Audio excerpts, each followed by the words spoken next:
संजय राऊतांनी एकनाथ शिंदेंवरती निशाणा साधलाय। सीमा प्रश्नाच्या आंदोलनामध्ये शिंदेंचं नाव कधी दिसलं नाही।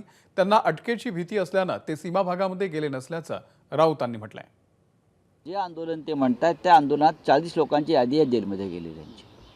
त्यात मला एकनाथ शिंदे यांचं नाव कुठे दिसलं नाही।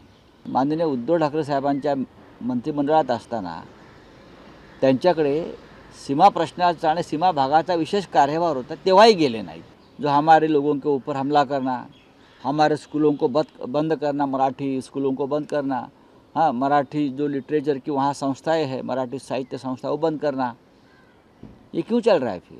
तो ये क्या हो रहा है वहाँ? इसीलिए देश के गृह मंत्री और देश के प्रधानमंत्री ने दोनों राज्यों के मुख्यमंत्री को बुलाना चाहिए।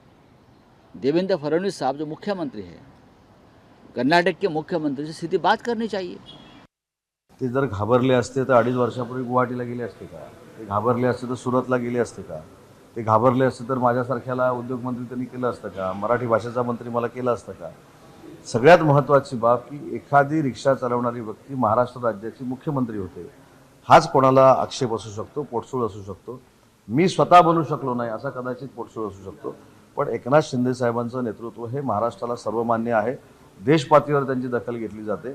दिल्लीच्या तख्तावर देखील त्यांचा सत्कार झालेला आहे। जे भविष्याच्या 25 वर्षामध्ये आता सत्तेत महाराष्ट्रात येणार नाहीत त्यांच्यावर चर्चा करावी असं माझं मत नाही। एबीपी माझा, उघडा डोळे बघा नीट।